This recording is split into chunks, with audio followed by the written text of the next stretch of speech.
రాష్ట్ర వ్యాప్తంగా భారీ వర్షాలు పడతా ఉన్నాయి.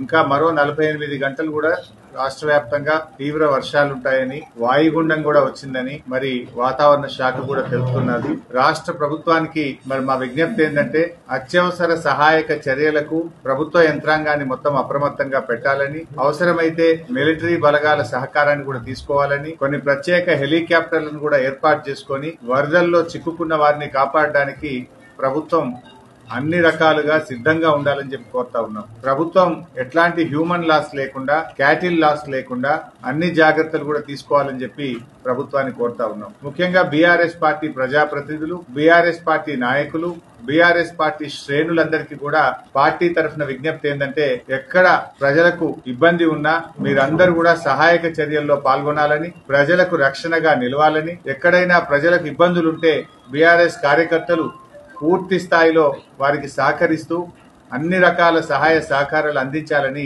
బీఆర్ఎస్ పార్టీ తరఫున పార్టీ శ్రేణులందరికీ కూడా విజ్ఞప్తి చేస్తా ఉన్నాం. మరి అదే విధంగా ప్రభుత్వం కూడా ముందస్తు చర్యలు తీసుకోవాలి. ఎక్కడ చెరువులు తెగిపోకుండా సెలవులన్నీ కూడా రద్దు చేసి ఇరిగేషన్, రెవెన్యూ శాఖ అధికారులను ఆయా జిల్లాల్లో, ఆయా మండలాల్లో వాళ్ళను మరి అప్రమత్తంగా ఉండే విధంగా ప్రభుత్వం అన్ని ఆదేశాలు కూడా ఇవ్వాలి. ఎందుకంటే ఇది వరుసగా గత 2 రోజుల నుంచి వర్షాలు పడతా ఉన్నాయి. ఇంకో 2 రోజులు కూడా వర్షాలు పడతాయి అంటున్నారు.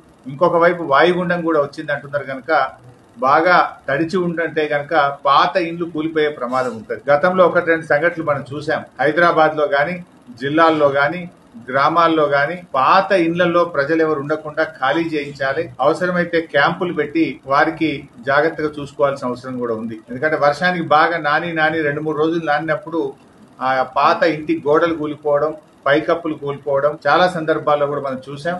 అందువల్ల ఆ పాత ఇళ్లలో ఉన్నటువంటి వాళ్ళని బయటకు తెచ్చే విధంగా అటు జిహెచ్ఎంసీలో, ఇటు మున్సిపాలిటీల్లో కూడా ప్రభుత్వం యుద్ధ ప్రాతిపదికన చర్యలు తీసుకోవాలని చెప్పి కూడా ప్రభుత్వాన్ని మేము కోరుతా ఉన్నాం. మరి ఎక్కడికక్కడ కలెక్టర్లు, రెవెన్యూ అధికారులు, వ్యవసాయ శాఖ అధికారులు కూడా పూర్తిగా అప్రమత్తంగా ఉండాలి.